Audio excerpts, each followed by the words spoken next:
ground level. Discovery, roger. Go for deploy. Everybody in the shuttle program, the crew is go for launch. Roger. Nice to be in orbit. We have followed in their footsteps to get us where we are today.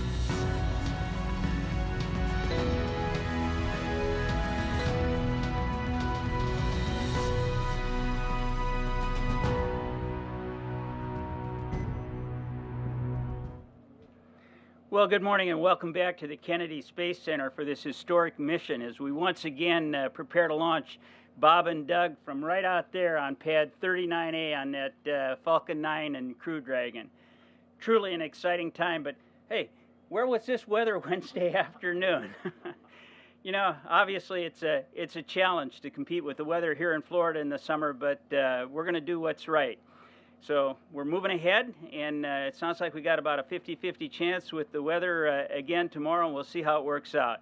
With that, it's my privilege to introduce our Administrator, Jim Bridenstine. Jim? Thank you, sir. Well, thank you, Bob.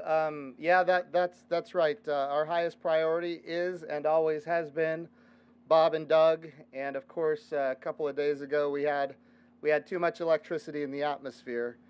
And the challenge there is not that we were in a lightning storm or anything like that. The challenge is that a launch could, in fact, trigger lightning.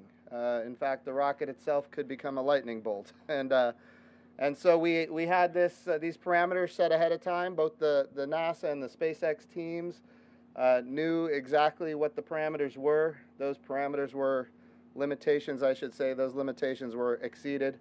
And that put us in a position to delay the launch. I think this is certain, though. We are going to launch American astronauts on American rockets from American soil, and we will do it with the absolute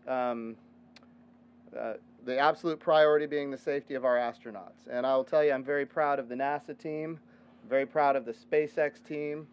You know, a lot of the comments I had in the interviews ahead of time were, "Are you going to feel undue pressure because of all of the attention on this, not just attention in the United States, but attention globally, all of the VIPs that were here.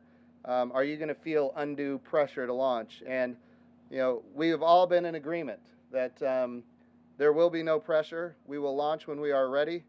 And I'll tell you, the President and the Vice President were proud of the NASA team and the SpaceX team for making the right call for the right reasons. And again, when we do this again Saturday, if we do it again on Sunday, we will feel no pressure. We will go when we are ready. Safety is the highest priority, and that's what we're focused on. So with that, we'll open it up to questions. Jim, did you want to have a few words here? You bet, absolutely. Great. Jim Morehart, Deputy NASA Administrator, and I'll tell you he's a great friend, and we are honored to have him as our deputy. Having worked many years in the Senate, he helps us a lot with the political aspects of the job that I deal with every day. So thank you, Jim. Thank you, Jim. Good morning. You know, I just really want to start by saying, you know, we're at the dawn of a new age, and we're really leading the beginning of a space revolution. And think about it, this is really something much bigger than all of us. But really, our hope and prayer for tomorrow is to inspire the next generation and to give hope for many people who need it right now, and also to unite our country and the world. And you think about, I guess what I'm trying to say is we need your support.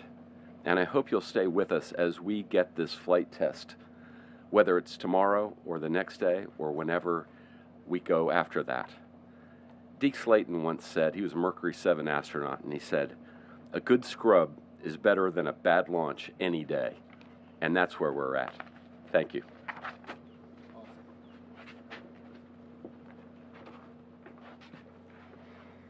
Questions? We'll just go to questions. Hi, morning, Jim. Irene Klotz. Yes, Irene. Aviation Week. For you or for Mr. Cabana, was there anything at all out of the the countdown on, forgot what day already, Wednesday, that is being changed, tweaked, anything the teams learned that's going to be applied for this? And I have a quick question for Nicole.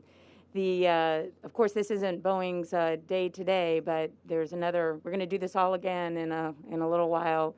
Can you just give us an update on where you are with your training for your flight? Thanks.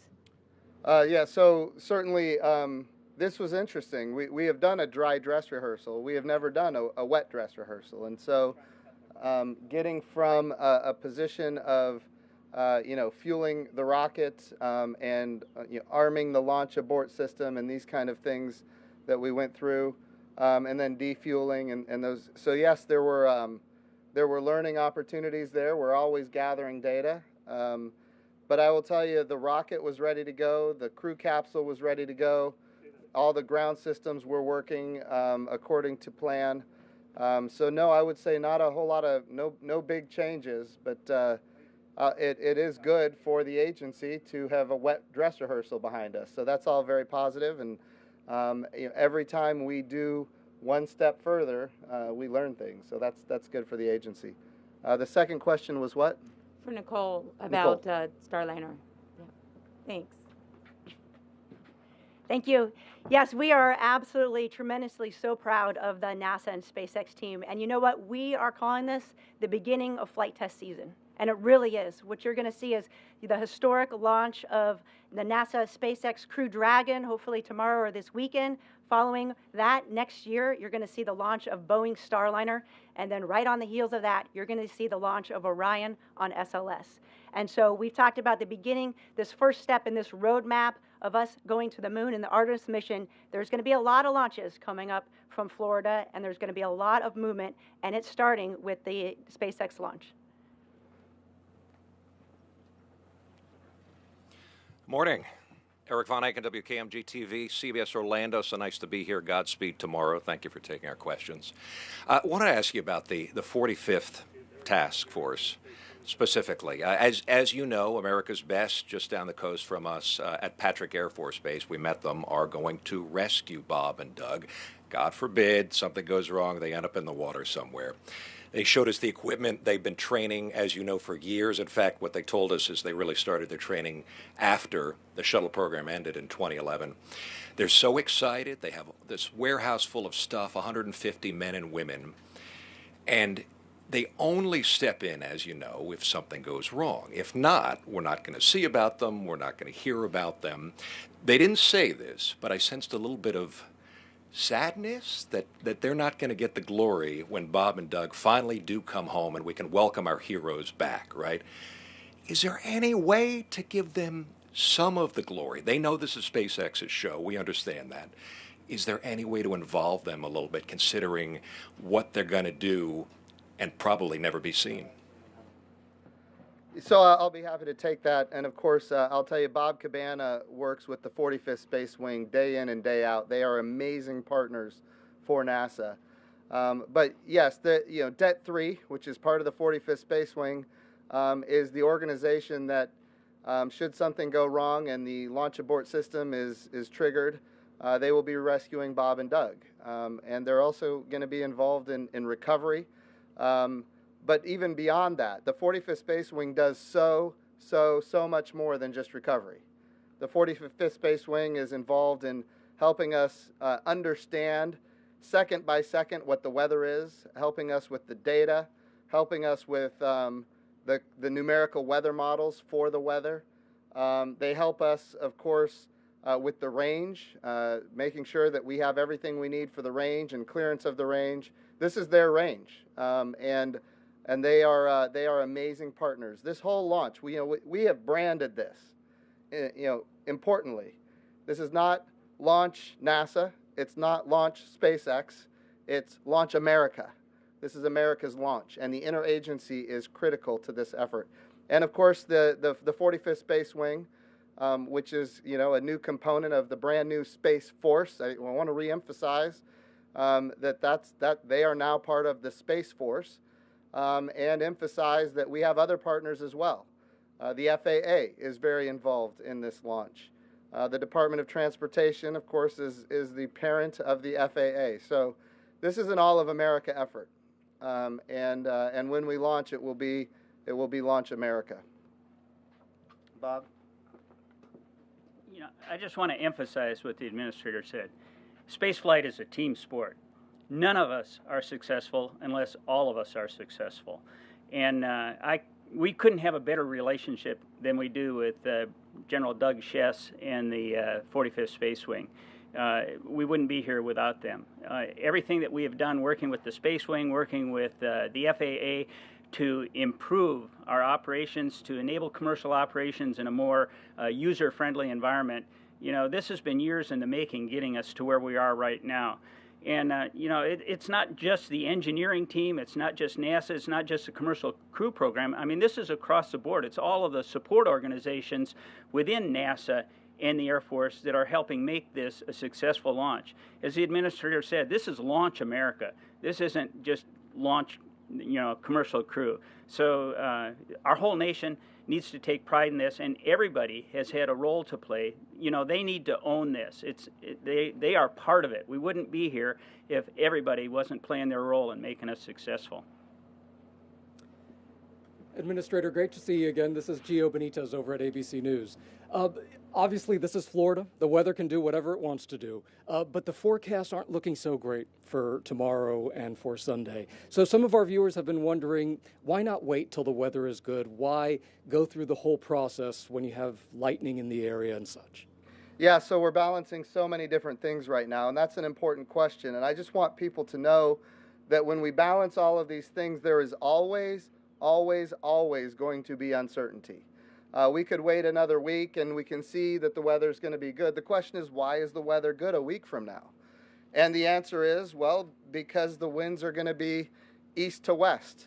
And so all of the cumulonimbus clouds, all of the storm systems are going to be on the west coast of Florida. So the weather looks like it's going to be fantastic. The problem is, when the winds are east to west, if we have a pad abort capability, which we now have, which we didn't have under the space shuttle, if we have a pad abort triggered, we're going to have our astronauts landing on land, and that is not an option for us. So we're balancing a lot of things. We're also balancing the time of day that we launch, making sure that we have to consider the sleep cycles of the crew to make sure that they're not, in the midst of a very critical portion of the flight, when they've been, without sleep for a period of, 24 hours. And that won't happen, by the way, because we're managing for that.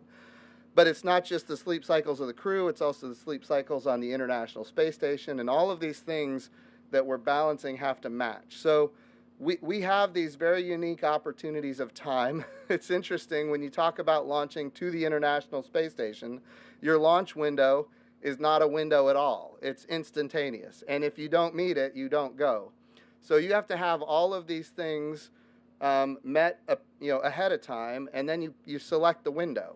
And if the weather is good, you go. If the weather is not good, you don't go. And then, so we do have these different opportunities in the coming week and weeks ahead. But it's important to note, and Bob just said this in a meeting we had earlier, we cannot forget this is a test flight. This is a test flight. We're not in normal operations. We are learning. Everything we're doing right now as an institution is about learning. And as we get ready for this launch, we want to make sure that we have everything as safe as possible. Again, can't say it enough, Bob and Doug are our highest priority. This is a test flight, and we will go when everything is as safe as we can possibly make it. Excellent. Thank you so much. Good morning. This is Marcia Dunn of the Associated Press.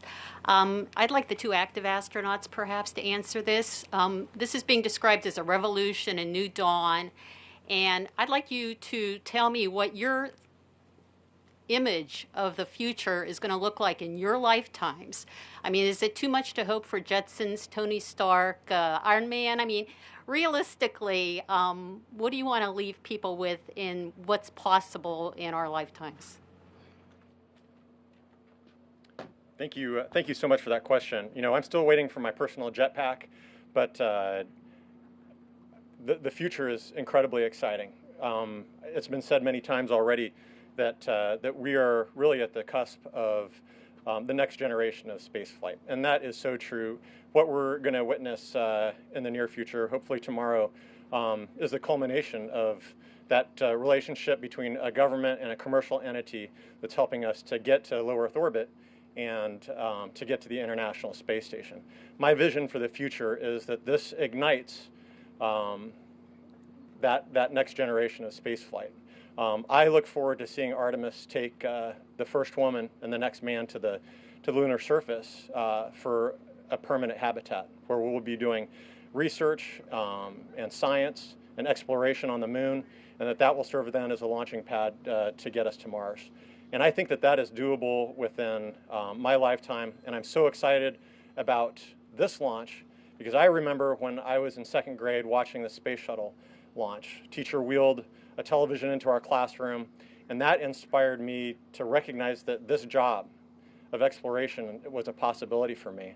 And tomorrow's launch is going to do that for our next generation of scientists, explorers, and astronauts.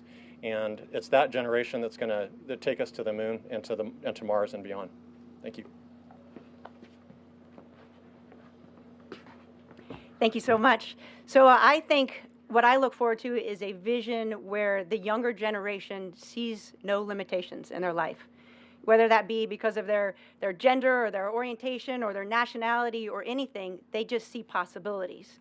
And so what this allows, this partnership between the public and private and the commercialization of low Earth orbit, is you'll see these opportunities open up in the future. And I envision that opportunity where it's not just astronauts, not just government folks that are going to low Earth orbit, but there are other folks. There are scientists and doctors, there are poets, there are reporters. I mean, imagine if you were up there and you were able to capture with your own eyes and write this incredible story. You could convey that to all of America, to all of the world, much better than we could tell our story to you. So I see this as a real possibility. I think that this word unbelievable perhaps shall be stricken from the dictionary, because you see a launch and you go, oh my gosh, that's unbelievable. But it's not. It's believable. We're watching it. It's happening. This change is making place. This step is happening. You're going to see low Earth orbit open up. You're going to see us go to the moon. You're going to see Artemis. You're going to see a man and a woman on the moon. And eventually you'll see us on Mars. Hey, Joey Roulette with Reuters. A question for Jim Bridenstine. Have you talked to Bob and Doug since the mission was scrubbed? How are they doing? Are they eager to go to the station? And have you come any closer to a decision on how long Bob and Doug will be staying on the ISS, since we seem to have locked down the August 30th date for their next crewed mission, or for SpaceX's next crewed mission? Thanks. Yeah, so we have to remember that, number one, this is a test flight, and what we learn on this flight will determine what we do for Crew 1. So, yes, we're targeting a date of August 30th. I know you used the word locked down, and nothing is locked down before you do a test flight. So we're going to do this test flight. Bob and Doug are in great spirits. They are ready to go, and certainly we've been in touch via text, and of course I'll be talking to them before they launch again. So before they get ready to launch again. So thank you. Thanks. Hi, Stephen Clark from Spaceflight Now. Question maybe for one of the astronauts, Jill or Nicole. Have you had a chance to talk to Bob and Doug as well? I just wanted to see if you have any more insights about their experience on Wednesday, getting on top of a rocket, having propellant loaded into it for the first time. There was a lot of discussion about the risk involved with that, with the load and go fueling procedure. Just want to get their perspective and your perspective on that. And for Administrator Bridenstine, just to update on Boeing's schedule right now, if you have an update on when their second OFT flight test will occur and when their crew flight test might occur. Thank you. So I was fortunate enough to talk to Doug Hurley the night before their first launch attempt, and I think he gave me a call because I'll be the next Marine flying, and he wanted to give me a little bit maybe of fatherhood. And so we talked about the weather, and I asked him, how does that feel? Well, how would it feel like to scrub? Do you have concerns? And he didn't. He mentioned that when the first time he flew on shuttle, he scrubbed like 5 or 6 times before they actually launched. And so he said, you just have to keep in mind that you need to remain flexible, right? And that calls are going to be made and decisions are made, and everybody is out there keeping you safe and making sure that we're going to have a successful mission. And so I thought that was a really good, key for really applicable to the rest of life. Like there's plenty of things in life that you can't control, weather being one of them. And you just need to remain flexible, not waste any energy on those things you can't control, and then do what you need to do, prepare, and then when it's time for the next launch opportunity, you're ready to go. As far as a replay of OFT1, we're targeting by the end of the year. I think that's eminently achievable. I would say for their first launch of Crew, that's yet to be determined. Hi, this is Daniel Oberhaus with Wired Magazine. This is a question for the administrator. I know we're all not hoping for another scrub this weekend, but given that things aren't looking so great right now, I was hoping you could tell us a little bit about the precautions that NASA takes. I would imagine you have to shut down the range, bump stuff back. So can you tell us about that, and also the costs per scrub for NASA? Yeah, that's an important question. A couple of things that we have to consider when we make these kind of decisions. Number one, we don't consider cost because, again, there is no cost to the lives of Bob and Doug. We will do whatever it takes to make sure that they are safe. But for example, right now we're going through a process thinking, okay, tomorrow it's about a 50% probability that we're going to have the conditions capable of launching at the time of launch here at the Cape. And of course, when you add in the uncertainty downrange, because we have a launch abort capability, we have to have the right weather conditions downrange at the same time. And so the question is, if we have a 50% probability, and then the next opportunity is on Sunday, we could put ourselves in a position where we're doing back-to-back wet dress rehearsals Saturday and Sunday. And the thing that we have to start considering the human factors of that. The human factors end up adding some risk as well, because it wears everybody out, including our astronauts, although they never complain. We want to make sure that everybody is well rested and ready to go. So one of the things that we might do even today, this afternoon, we're going to get another weather brief, and we might make a decision that Sunday is the day, not Saturday. That way, and again, it's going to depend on everything is a range of probabilities. What are the probabilities on Saturday and the probabilities on Sunday?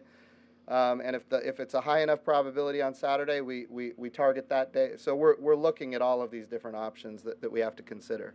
Earlier, I mentioned that we have to consider sleep cycles. So we want to launch at a time where our crew, if the time to orbit is 15 to 20 hours, that's kind of in the sweet spot, because then they can get on orbit, they can get some rest, and then they can dock to the International Space Station. And so getting that right is important as well.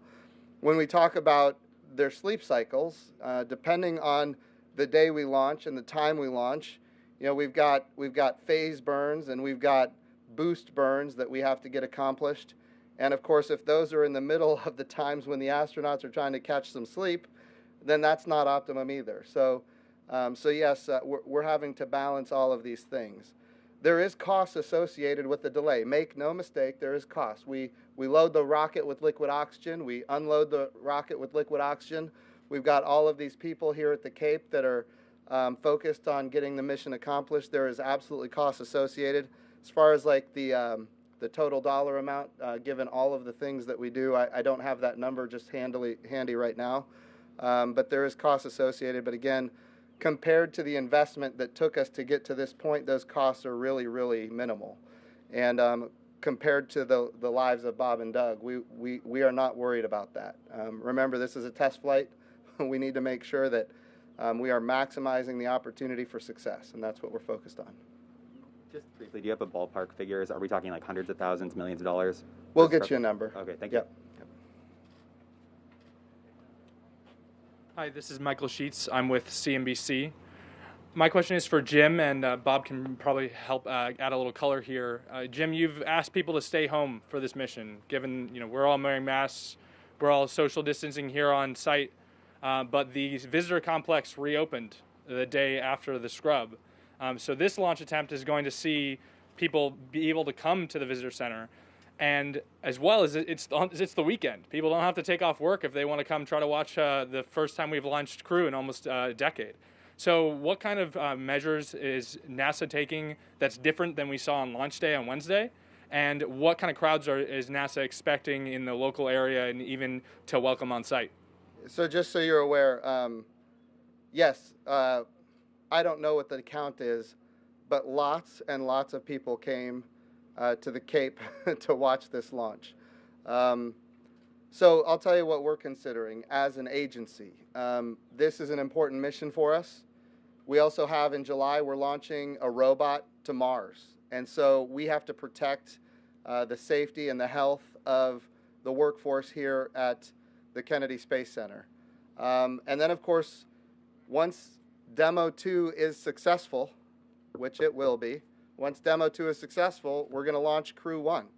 So right here at the Kennedy Space Center, we have no shortage of opportunities in front of us, and we have to make sure that without question, we're doing everything we can to keep our people safe right here at the Kennedy Space Center, keep them healthy. Remember, if we have an outbreak, all of the contract tracing begins, and then all of these mission essential people end up getting sidelined. That is not the outcome that we're looking for. So the visitor center is open.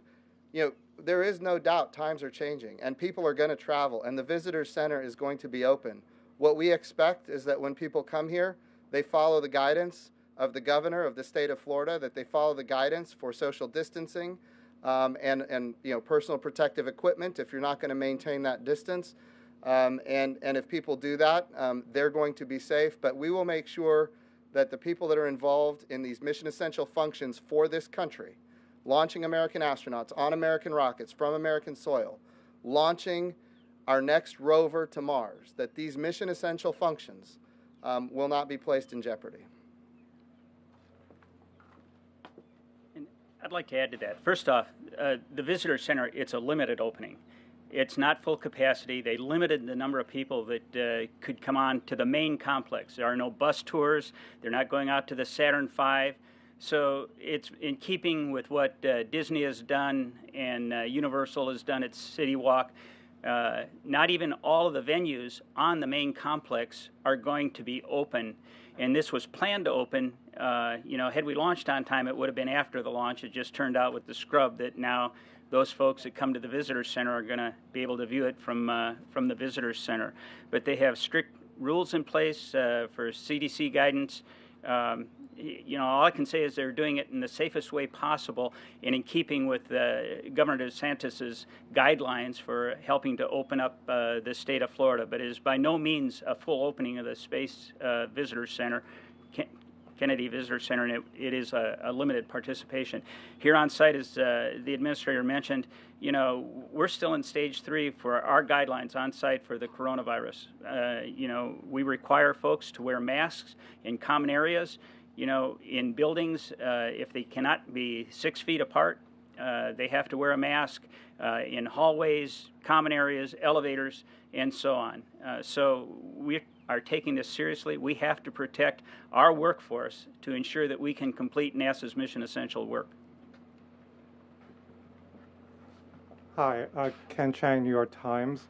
I just had a question. I was wondering what Bob and Doug are doing during these 2 days of downtime that they, of course, did not want. So they will probably, I don't know, honestly. They might spend a little time at the beach house.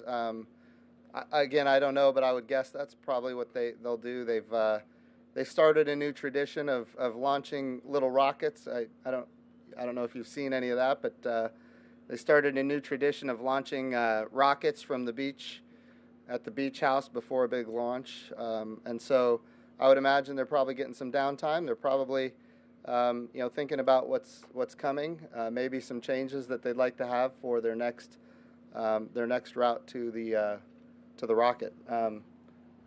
Chell and Nicole, do you guys have any insight here? So I launched on a Soyuz rocket out of Baikonur, and even with our launch, we experienced a delay.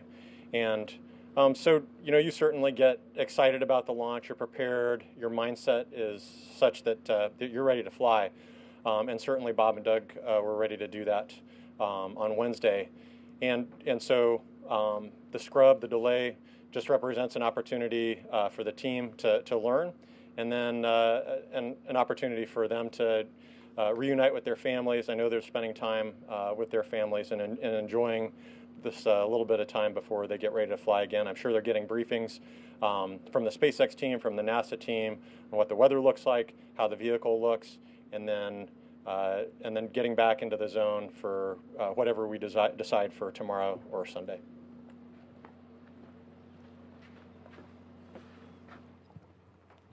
Good morning. Hi, Greg Pallone, Spectrum News 13. This is for the administrator and also Mr. Cabana. You know, it's been 9 years since the Space Coast, since America saw a launch. This area was devastated after the shuttle retired. Lots of people laid off. What type of inspiration after 9 years does this flight mean for the Space Coast in particular and Florida? Thank you. Oh, it's absolutely huge. And I cannot compliment Bob Cabana and his team here at the Kennedy Space Center enough. As you mentioned, when the space shuttles were retired 9 years ago, this area was devastated. And then that was with the cancellation of the moon program, Constellation. So all of those jobs that were anticipated were also eliminated. And it was all at once, and it was absolutely devastating. And so what has happened now is Bob and his team have put together, and I'm saying this because Bob won't brag about himself, but they've put together this multi-use spaceport. So we've got commercial, we've got civil, and of course, we've got military launches that are happening from this facility now in a very robust way. And the economy has come back. The markets are working here in a way that we couldn't have even envisioned 9 years ago. And now we have, a budget, a NASA budget, that is the highest it's ever been in history in nominal dollars. And it's as high as it's been. Obviously Apollo in real dollars was higher, but our trajectory is right. When I took over this job, our budget was $19 billion, and the budget request for next year is $25 billion. For the first time since 1972, we have a human landing system funded to go to the surface of the moon, and not just funded, but also under contract for the development of that human landing system. And of course, with the development of the Space Force and the 45th Space Wing, Cape Canaveral Air Force Station, there's going to be lots and lots of economic opportunity happening here. Some of it for good reason, because we want to do exploration, science, discovery. Some of it for not so good reason, because we've got bad actors around the world that are making space more dangerous. And we need the 45th Space Wing. We need the Air Force to do what is necessary to keep our country and our exploration and the commercial capabilities of space safe. But I will tell you, right now, we're thrilled to have the support from the administration at the level that we have it. We've got strong bipartisan support. One of my jobs as the NASA administrator, and I took this very seriously when I took the job, how do we create a program that is sustainable? How do we create a program that's not going to invest billions of dollars and then get canceled? Well, we do it by getting strong bipartisan support, which we are having. We do it by making sure our international partners are engaged and contributing significantly in dollar values and in capabilities, which they are doing. We think about the Gateway, building a space station in orbit around the moon. Our international partners want to go to the moon with us, and we, of course, welcome that. The President's Space Policy Directive 1 said go to the moon, go sustainably, go with international partners, go with commercial partners. We now have, when we go to the moon in 2024, we're going to go with a commercial human landing system. So we're expecting our providers to go get customers that are not NASA, driving down our costs, increasing access. So we're building the markets that make it sustainable. The history of spaceflight is that the government created the demand and the government created the supply. And when you do that, you are always limited and you are subject to the whimsical budgets of politicians. And that's where we were 9 years ago. And because of the great work of Bob and his team, because of the vision to commercialize space, that's not where we are today. We need a resilient space program that includes the best that America has to offer from a government perspective, from a commercial perspective. We need to bring a coalition of nations with us, which is what the international partnerships are all about. We need bipartisan support. And more than anything, the reason I'm here, we need these people that are watching on television right now to support the program, and they do. And that's why we do so much communication outreach. If we have public support, then of course we get the support of the representatives in Congress, which of course provide NASA's budgets. And they have been overwhelmingly supportive in a bipartisan way. So yes, we all remember what happened 9 years ago. We remember it. And we're doing everything in our power to make sure that that doesn't happen again. And that's my job as the NASA administrator. Bob, I'll let you say a few words. Well, first off, thank you, Jim, for your kind words. I'm just extremely pleased to be a member of this team. It is awesome what we've accomplished. And Greg, you said we haven't seen a launch in 9 years. I'd like to say anytime a rocket ship leaves planet Earth, I don't care what's on it, it is an event and worthy of note. But you know, you talk about humans and what it means. I happened to see a picture of the Max Brewer Bridge for the last launch attempt in Titusville there. And it looked like the last flight of the space shuttle. Our nation, it means a lot to see our astronauts launching on U.S. rockets from U.S. soil. And anytime you put a human on a rocket, it's another step up. I mean, it raises the level of concern, it raises the level of importance, it raises level.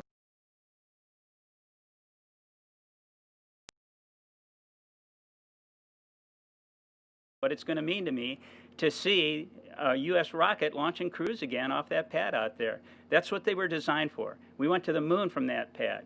I launched 3 times off that pad. You know, to see Bob and Doug launch off it and then to get Boeing launching, we are on the verge of a new era in human spaceflight. This is just the beginning. It's only going to get better. So, yeah, it means a lot, and I truly am excited about it. To me, it's a culmination of a lot of hard work by this team here at the Kennedy Space Center, and I couldn't be more pleased. Thanks. I enjoy every launch too, by the way. Just, you know that. Thank you very much, guys. This will be our last question. Hi, Marcia Dunn, AP again for Mr. Bridenstine. How much credit do you put on Elon Musk personally to be where you are today? I know it's a big effort, but you know he's the linchpin in it all, and he's also a colorful, high-profile figure for lots of different reasons. How much of attention is being drawn to all this just by virtue of him as a person? You know, you're making a wonderful point. What Elon Musk has done for the American space program is he has brought vision and inspiration that we hadn't had, for 10 years since the retirement of the space shuttles, 9 years, and I will tell you, he's brilliant, he's capable. He has, I've been the NASA administrator now for over 2 years, and there have been times when maybe there was a little tension because of the priorities that we were focused on, but when I talk to him, when I meet with him, he gives me a commitment and he delivers on that commitment. That has happened every single time. So we're very proud of the team that he has at SpaceX. We're very proud of the partnership between NASA and SpaceX. And yes, in this particular case, we're at a point in time where we've asked him to do certain things and he has absolutely delivered. Yeah, Jim Morhart. I'd just like to add to that. I was witnessed the flight readiness review last week, and it was said, we started out as a partnership, and in many respects, it's become a friendship. Now, there's still a healthy, distance between a contractor and this agency, but there are a lot of relationships, and that's what makes our success. They actually embedded Bob and Doug into their manufacturing facilities so that their line workers got to know them personally. So they're personally invested in their safety. And it goes, yes, as Jim said, from Elon, but it goes down to the line worker. And I can't reiterate how much Jim has said. And, it's Jim's vision, the vice president, and the president's vision, but they're helping us execute that vision. Good. Well said. That was the last question. Okay. Do you have any closing remarks? Well, this is, I want to reemphasize, this is a test flight. We learned a lot a couple of days ago, and in the days ahead, we're going to learn even more. Part of what we're learning are what we need to be safe to launch as it relates to the weather. And of course, we're looking at Saturday, we're looking at Sunday.